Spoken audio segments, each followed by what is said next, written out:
Hoy continuaremos con el libro de Colosenses.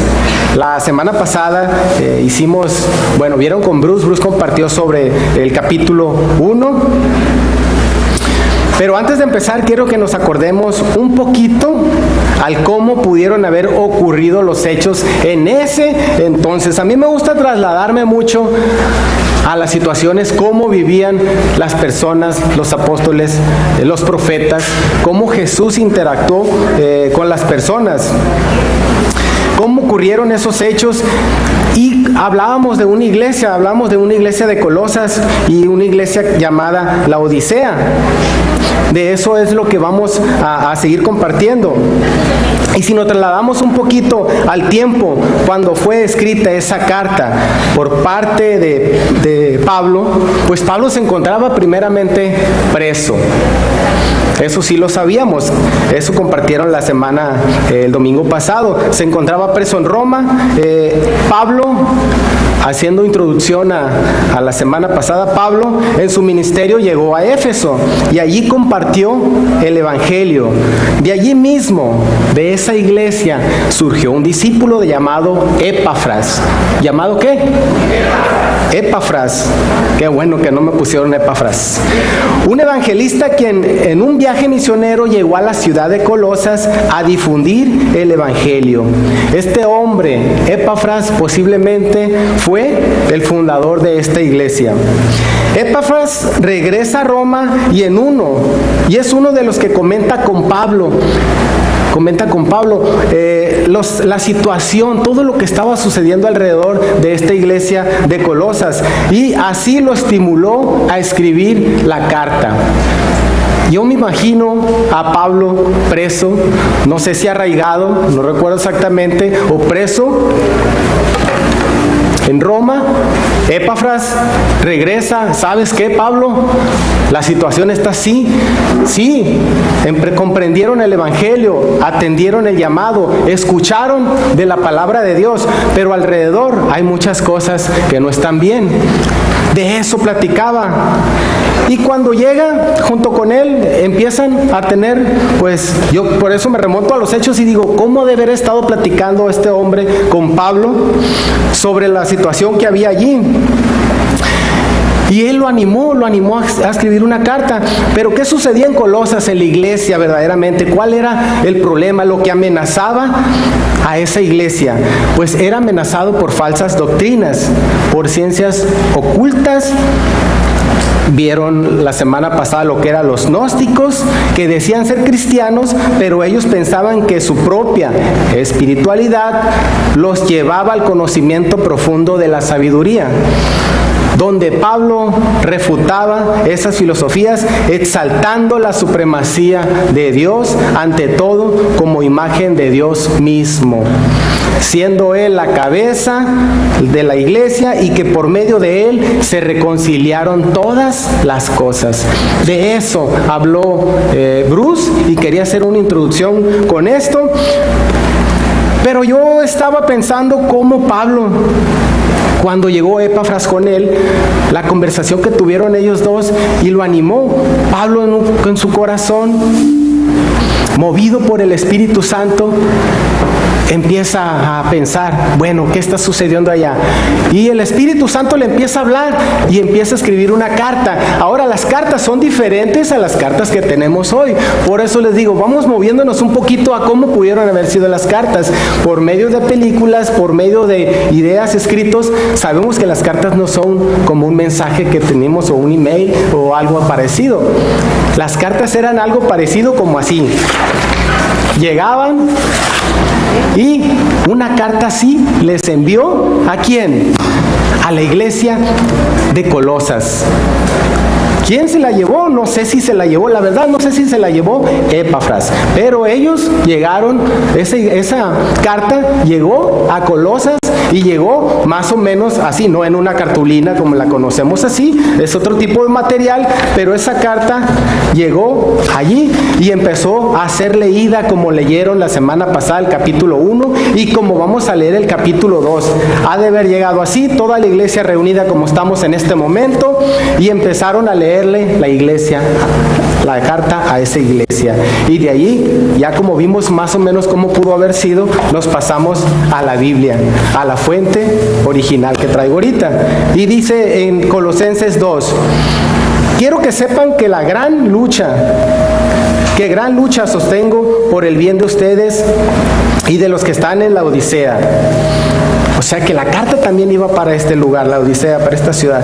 Y de tantos que no me conocen personalmente, quiero que lo sepan para que cobren ánimo, permanezcan unidos por amor y tengan toda la riqueza que proviene de la convicción y del entendimiento. Así conocerán el misterio de Dios, es decir, a Cristo, en quien están escondidos todos los tesoros de la sabiduría y del conocimiento. Les digo esto para que nadie los engañe con argumentos caprichosos. Aunque estoy físicamente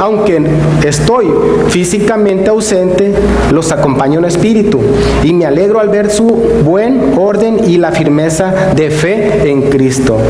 Luego ahí hay un encabezado que dice libertad en Cristo.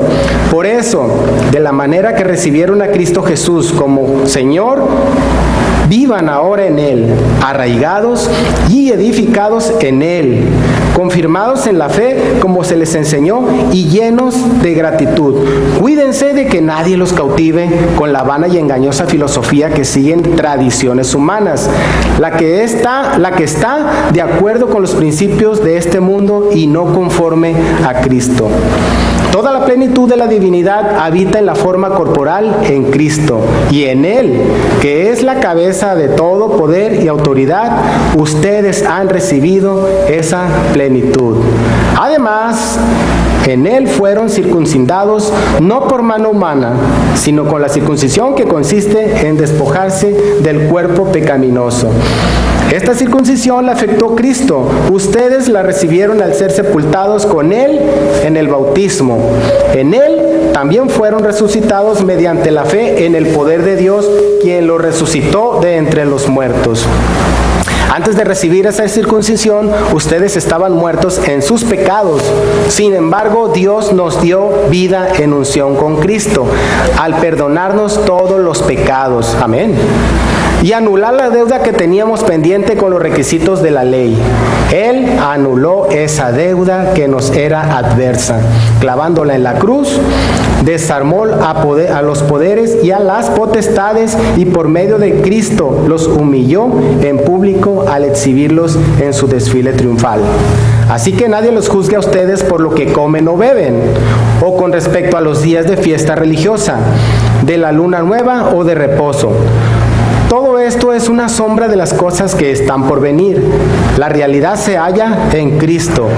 No dejen que les prive de esta realidad ninguno de esos que se ufanan en fingir humildad y adoración de ángeles. Ufanar es un adjetivo así como de soberbia, de arrogancia.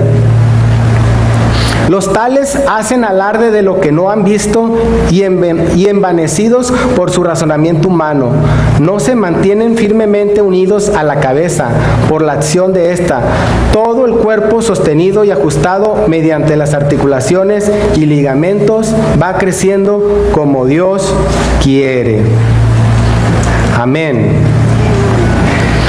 Esta carta era para que se leyera también primeramente en la Odisea. La Odisea era una ciudad que estaba situada a unos 15 kilómetros más o menos allí de Colosas, y en el versículo 3 Pablo habla claro de que él se preocupaba, él tenía en su corazón algo, y era en cuanto al conocimiento que quería refutar, que enfatizaba el conocimiento del medio que era la salvación Jesucristo. O sea que él pensaba y estaba seguro que a través del conocimiento de Jesús iba a llegar la salvación, y no por los medios equivocados de una falsa doctrina, una falsa enseñanza, una falsa filosofía, que eran llamados también algunos gnósticos, una corriente gnóstica. Pablo insiste en esta carta a los cristianos y no a los gnósticos, que el conocimiento de la verdad es genuino, que viene por parte de Dios, y no lo vas a alcanzar por tus propias fuerzas ni por tus propios medios. Los primeros 15 capítulos nos habla de que Cristo es la respuesta a la filosofía. Y vamos a ver qué es eso de la filosofía. Y el del 16 en adelante, Pablo nos habla que Cristo es la respuesta a los ritos. O sea que hay dos cosas allí. Pablo deja claro que el cristianismo está expuesto en estos dos extremos. Hay dos cosas allí. Ambos están en los dos extremos. Uno se encuentra en la parte de perderse, de esfumarse, de hacerse humo, de vaporizarse, que es la filosofía, que podemos, por más que vayamos y vayamos y vayamos, no vamos a lograr nada. Y la parte opuesta, al otro extremo, que se congele en una forma, que tengamos que hacer algo, materializar algo para poder encontrar eso en las cosas de Dios. Y a esto él le llama rito. Y ninguna de las dos cosas, ambos extremos, se convierten en un peligro para la iglesia y para el cristiano. Esto más que nada trataba de ver Pablo, trataba de enseñarles Pablo y mostrarles Pablo a las dos iglesias, a Éfeso y a la Odisea. Ahora, ninguna de esas dos cosas, ni la filosofía ni el rito, dan vida. Y lo dice en Juan 7:37, dice... 38, si alguno tiene sed, que venga a mí y beba de aquel que cree en mí, como dice la Escritura, brotarán ríos de agua viva.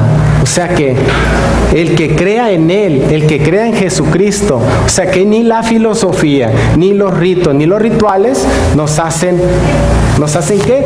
La vida, sino que la vida viene por parte de Dios. Por eso Pablo hace hincapié y advierte de los peligros que está sucediendo en estas iglesias. Estos peligros también nos acechan en la actualidad a nosotros. La tendencia de irnos hacia una filosofía o la tendencia de irnos a un ritualismo, eso también nos hace a nosotros, nos pone expuestos. Por eso es importante leer la palabra. Estas cosas que ponían en riesgo a las iglesias, pues Pablo quería comunicarlo y ser muy fuerte en decirlo. Y como decía él, a él le afligía lo que pudiera pasar, lo que estaba sucediendo. Y él escribió unos puntos alrededor de esta situación, de lo que sucedía alrededor de estas dos iglesias. Y esos puntos son importantes también para nuestras vidas. Dentro de esos puntos hay algo que me gustaría tocar. Vamos a ver alrededor de 4 o 5. El primer punto es palabras persuasivas. ¿Qué significa cuando Pablo habla de palabras persuasivas? Eso lo dice en el 4:7 y dice: les digo esto para que nadie los engañe con argumentos capciosos. Esto lo digo para que nadie los engañe con palabras persuasivas, dice la Reina Valera. ¿Están de acuerdo conmigo? Pablo iba a tratar un asunto de filosofía al hablar palabras persuasivas. Ahorita en la actualidad, en escuelas, en algunos centros de estudios, de universidades, la filosofía y la psicología han sustituido a la Biblia. El problema no es que conozcan a filósofos o a psicólogos o que tú no puedas estudiar una de estas carreras y los conceptos que ahí enseñan. Lo grave de esto es que lo poco que se conoce de la Biblia, en muchos de esos conocimientos los desplaza los argumentos que estudian. Ese es uno de los problemas que hay. Y eso evita la formación de un verdadero cristiano. Ese es el verdadero problema. Yo tuve una amiga en mi trabajo que era psicóloga y era cristiana. Y usaba los argumentos que tenía para poder llegar y profundizar en las personas y hablarles de Dios, para que la paz regresara a sus vidas. ¿Por medio de quién? Por medio de Dios. O sea que la filosofía en sí en sí es lo que uno pretende llegar a conocer, pero hay estatutos que puedes guiarte, pero siempre y cuando no desplaces el conocimiento de la verdad. ¿Hasta ahí estamos bien? Existía el mismo problema en Colosas, en la Odisea, y aquel problema fue la causa de la extinción, escuchen bien, de la extinción de la iglesia de Colosas. Colosas tuvo una vida y también desapareció e hizo de la iglesia de la Odisea la más débil de las 7 iglesias. Ahí Apocalipsis nos habla sobre esa iglesia. Esta última se degradó, ¿saben por qué? Por una condición espiritual. Se fueron a un extremo y se degradó su condición espiritual. Sin embargo, sus miembros creían que todo se encontraba perfecto, que todos se encontraban bien, en buenas condiciones, porque estas ciudades eran ricas, estas ciudades tenían una buena vida, estas ciudades presumían de riquezas, de la opulencia donde vivían, etcétera, etcétera. Todo eso tenían ellos. Por eso pensaban que el conocimiento que tenían era suficiente, pero esas cosas los hacían ciegos ante la verdadera condición espiritual. Pablo les advirtió entonces que no se dejaran de engañar. Ya veo yo a Pablo escribiendo, ¿cómo le hago para hacerlos ver? Espíritu Santo, ayúdame para plasmar palabra por palabra, para hacerlos ver, que no se dejen engañar por falsas profecías, falsas filosofías, que no se dejen engañar. Pablo pensaba y razonaba y meditaba en eso por parte del Espíritu Santo, por parte de Dios. Y él llegó ahorita, por eso hice hincapié en un pedazo ahí de la Biblia, en una cita dice, libertad en Cristo. Quiere decir que aún estando en cualquier filosofía, no te da la libertad. La libertad verdadera la da Cristo. Y ahí Pablo decía, Pablo se alegraba por el orden y la firmeza que en ese momento la iglesia tenía. La iglesia debe haber estado pasando por algo padre, por algo bien fuerte, pero él veía que era un riesgo lo que había alrededor, lo que estaba sucediendo, y lo movía a escribir esta carta.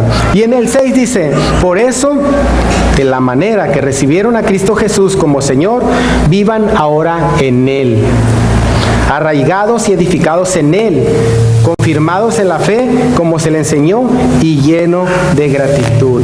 ¿Qué quiere decir esto? Que lo que habían adquirido por parte de Dios, por parte de la fe del Señor, que lo arraigaran.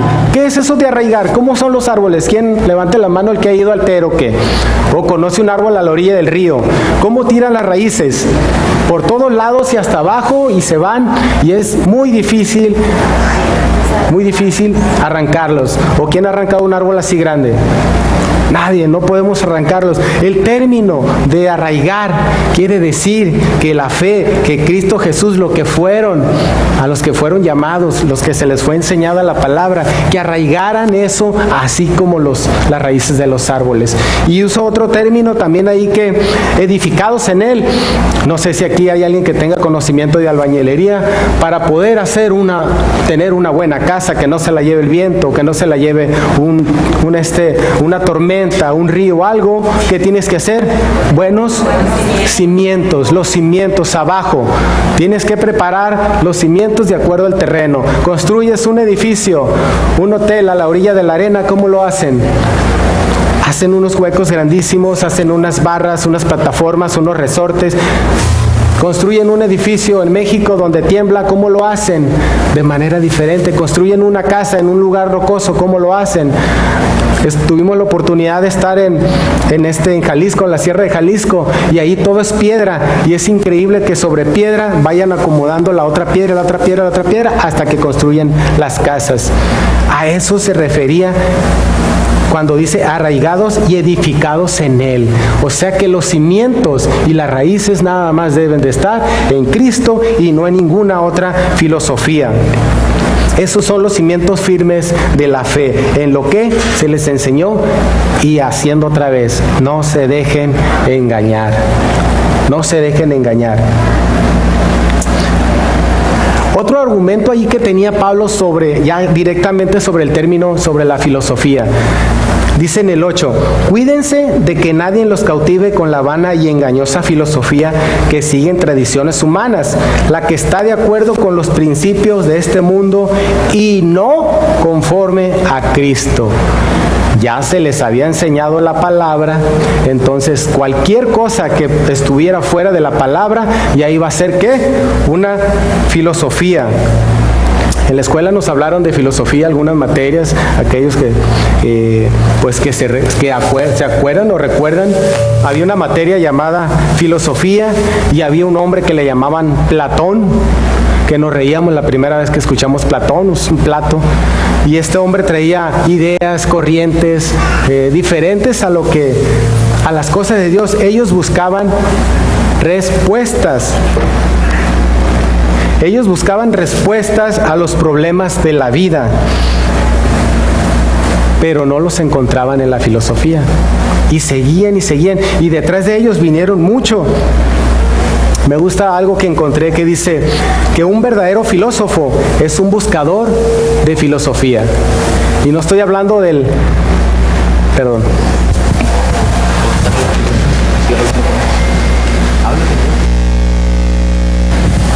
Es que me incomoda, por eso no puedo hablar.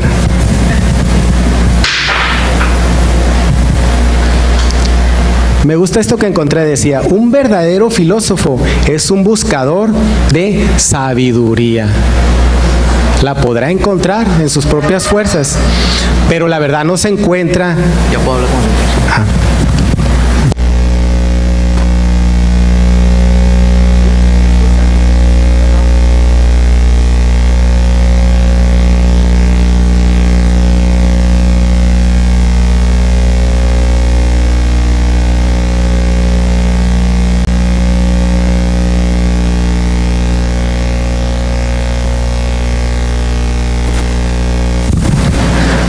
Vuelvo a repetir esto que encontré. Un verdadero filósofo es un buscador de sabiduría, pero la verdad no se encuentra en la sabiduría humana. Cristo es la respuesta a la filosofía. Pablo escribió algo en 1 Corintios 1:30 donde dice, pero gracias a Él ustedes están unidos a Cristo Jesús, a quien Dios ha hecho nuestra sabiduría. La hizo nuestra sabiduría, es decir, nuestra justificación, santificación y redención. Él nos justificó. Él nos justificó nuestros pecados, la santificación, gracias a que por medio de Él nosotros nos alejamos del pecado, nos alejamos de lo malo. Buscamos la presencia de Dios más que nuestra naturaleza humana, y la redención fuimos redimidos por parte de Él. Esa es la verdadera sabiduría, no una filosofía de la cual el hombre plasma y quiere buscar en pensamiento, en espiritualidad, pero en sus propias fuerzas. Encontré algo chistoso que dice que la falsa filosofía es como un hombre ciego buscando en una habitación oscura a un gato negro que no se encuentra allí. No estoy en contra de los psicólogos ni los psiquiatras, ya lo comenté. Hago esto porque estoy haciendo una mención de lo que es la filosofía, sino que esas personas, si tú eres creyente, si tú crees en Dios, quitas lo poco o lo que conoces de las cosas de Dios, de las cosas bíblicas, y pones bases en las cosas de los humanos, a eso me refiero, que es donde pierdes la sabiduría. Y esto dice, la falsa filosofía es como un hombre ciego buscando en una habitación oscura a un gato negro que no se encuentra allí. ¿Qué quiere decir esto? Que no hay esperanza de encontrarlo, ¿verdad? No lo vamos a hallar. O sea, que ahí no se va a encontrar la verdad. No vamos a encontrar la verdad. Y como dice en el versículo 13, la verdad viene por parte de Dios. Dios nos dio la vida en unión con Cristo. Él nos dio la vida con la unción con Cristo. ¿Quién puede decir amén? Bueno, hasta allí vemos la filosofía, donde no vamos a quitar las cosas, los estatutos que tienen una materia. Al contrario, vamos a usar la parte bíblica, los argumentos bíblicos, las citas bíblicas, el poder de Dios para poder usar las demás corrientes. ¿Qué les parece? Hasta ahí estamos bien. Eso es en cuanto a los primeros versículos. A los primeros versículos que hablan sobre Cristo es la respuesta para la filosofía. Es Cristo la respuesta. Y vamos a ver los otros versículos que hablan sobre Cristo es la respuesta a los ritos.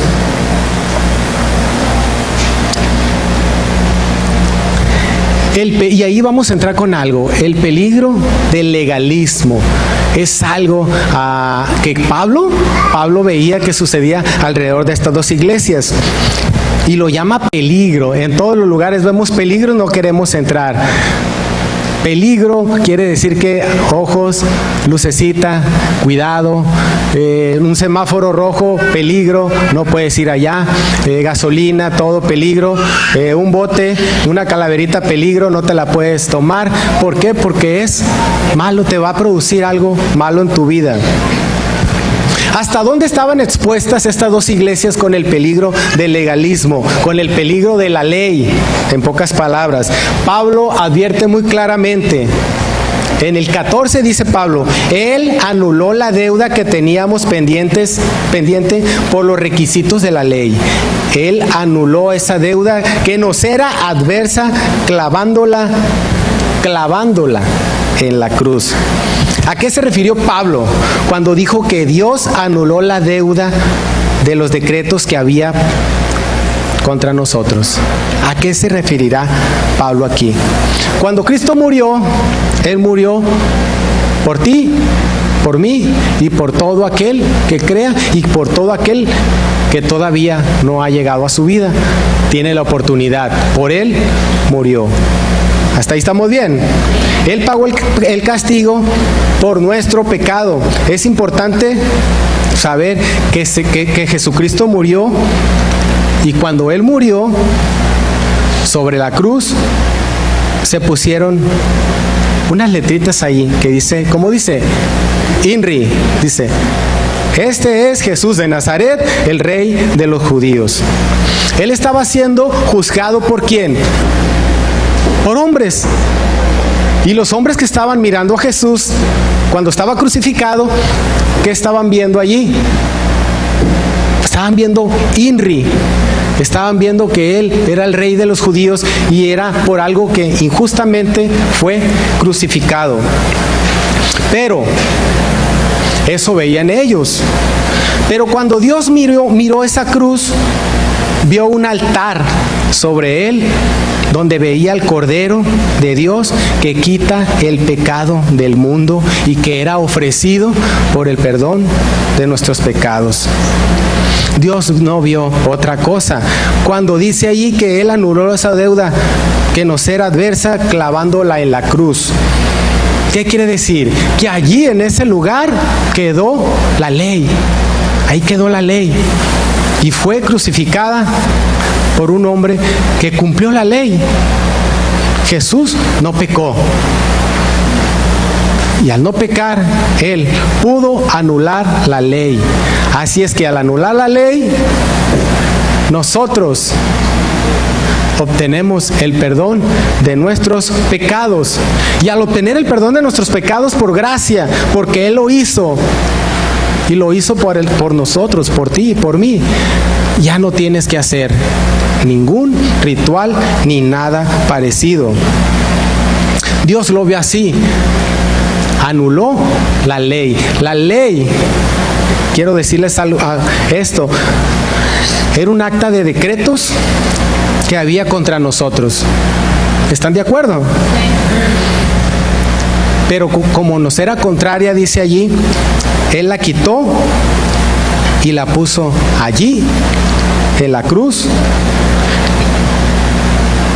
Y ahora escribió algo diferente.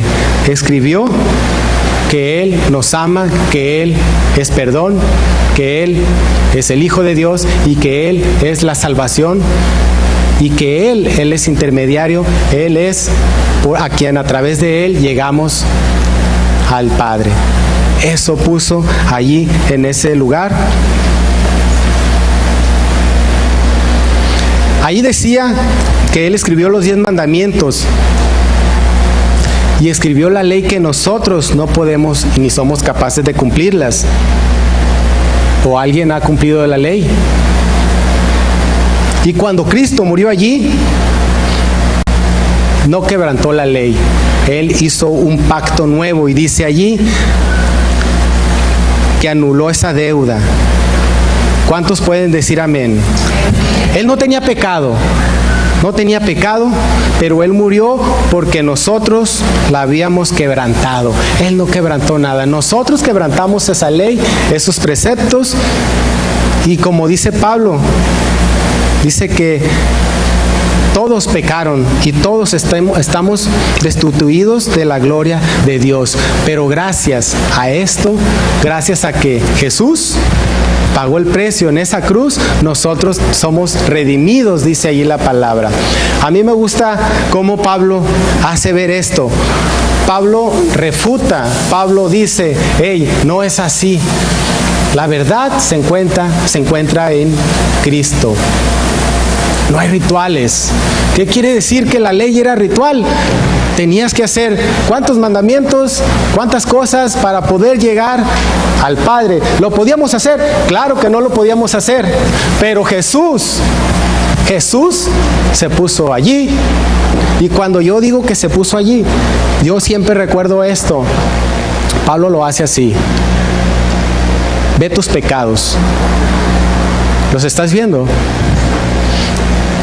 Pues Él es un borrador grande, borra tus pecados. No hay condenación. El cristiano no tiene condenación. Él llega y le deja todo a Jesús cuando él cree. Y lo quiero hacer así porque Pablo muy claramente les advierte y les dice los riesgos y les hace la aclaración de lo que es el verdadero evangelio. Lo que es estar fuera de una filosofía y estar dentro de lo que es Jesucristo. Entonces, Dios te ha salvado, te ha resucitado junto con Él, de los muertos espiritualmente. ¿Hasta ahí? Esto explica en estas cartas Pablo. Agarró esas cartas y se las envió en su corazón, acongojado su corazón. Señor, ayúdame cómo plasmar lo que tú quieres para esas iglesias, lo que advierten los peligros que hay alrededor de ellos. Y se hacía la pregunta, a ver, ya les dije esto, entonces, ¿cómo les puedo decir para que no regresen a la ley? Porque va a haber personas que van a querer regresar a la ley. En primer lugar, les voy a poner que la ley no la pueden cumplir ni siquiera por sus propias fuerzas, ni haciendo nada. Que la ley fue para disciplinar a la vieja naturaleza, pero ahora hay un pacto de una naturaleza nueva, una naturaleza divina, y este pacto se llama Jesucristo. Amén. Así es que los rituales ya no deben de existir, porque no debe de haber en el cristianismo ningún ritual para acercarse a Jesús. Lo único que vas a hacer es aceptarlo en tu corazón. Y dentro de los rituales había muchas cosas que tenían que seguir las personas que estaban alrededor, y Pablo advierte de esto. Pablo conocía lo que sucedía alrededor, y una de las cosas era que, dice el 16, así que nadie los juzgue a ustedes por lo que comen o beben, o con respecto a los días de fiesta religiosa, de la luna nueva o de reposo. O sea que posiblemente ellos pudieron haber sido juzgados por todo lo que sucedía alrededor. Yo me acuerdo que decían, si no te pones una crucecita en la frente toda la Semana Santa, vas a penar, te van a suceder muchas cosas. No debes de comer carne por esto y esto otro en Semana Santa. Esta Semana Santa, gracias a Dios, abusamos de la carne. Comimos carne de mañana, de mediodía. ¿Por qué? Porque la gracia de Dios me permite ser libre y no ser juzgado, no tener que hacer estos rituales. Un ritual es que tienes que dejar de comer, tienes que dejar de beber, porque eso te va a acercar a Dios. No, somos libres, los creyentes en Cristo somos libres, no tenemos que cumplir ninguna ordenanza ni rituales. Eso dice Pablo. Pero, o sea, puede decir de uno, entonces yo nada más voy a andar libre, bien a gusto. No, vivir en Cristo es llevarte a Cristo a tu trabajo, llevártelo a la cama, llevártelo a la escuela, llevártelo con los vecinos y tenerlo dentro de tu corazón. No dejarlo fuera y actuar. Precisamente esas eran las filosofías contrarias, de que tenías que materializar algo para ver qué era lo bueno. No, Dios actúa en tu vida y materializa las cosas Él. Amén. Otro punto que es un poquito allí de más de 2 versículos, dice que era el misticismo. Dice el 18, no dejen que se les prive de esta realidad. Ninguno de esos que se ufanan en fingir humildad y adoración de ángeles, los tales hacen alarde de lo que no han visto, y envanecidos por su razonamiento humano, no se mantienen finalmente unidos a la cabeza por la acción de esta. Todo el cuerpo sostenido y ajustado mediante las articulaciones y ligamentos va creciendo como Dios quiere. Es otro punto que Pablo advierte.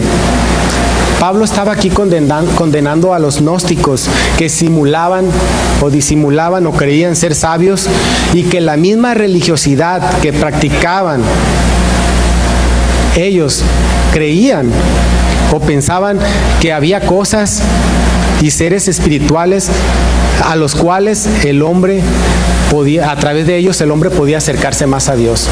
Y esto era contrario a lo que Pablo estaba hablando. Quiere decir que había falsos maestros que ellos creían ver cosas espirituales, y a través de eso, que eso les permitía acercarse a Dios, cuando esas cosas eran falsas. El único que te puede permitir acercarte a Dios es Jesucristo. A eso se refería esta parte, y Pablo hacía hincapié en eso de la cabeza, y dice, y no haciéndose de la cabeza, o sea que no haciéndose de la cabeza como que no estaban, como que sus mentes, su cerebro, su cabeza como que no estaban en su cuerpo. A eso se refería allí, que pues como diciendo como que estaban piratones y locos estos chavos, de que su cabeza no estaba pensando conforme al cuerpo. Y por último habla del ascetismo. Este ascetismo, dice el 20, el 21, el 23, dice, si con Cristo ustedes ya han muerto a los principios de este mundo, ¿por qué, como si todavía pertenecieran al mundo, se someten a preceptos tales como no tomes en tus manos, no pruebes, no toques? Estos preceptos, basados en reglas y enseñanzas humanas, se refieren a cosas que van a desaparecer con el uso. Tienen sin duda apariencia de sabiduría con su afectada piedad, falsa humildad y severo trato del cuerpo, pero de nada sirven frente a los apetitos de la naturaleza pecaminosa. El ascetismo no es bueno. El ascetismo viene siendo un ejercicio, una práctica austera, un estilo de vida que renuncia a los placeres materiales, que renuncia a muchas cosas con el fin de adquirir hábitos que conduzcan a la perfección moral y espiritual. O sea, que es un rito, que tienes que hacer todas las cosas que tú creas o que alguien pretende o que escribe para que tú puedas llegar a Dios, que tú puedas llegar al Padre. Y eso refutaba también Pablo. Y esos peligros era lo que estaba sucediendo en la iglesia de Colosas y la Odisea.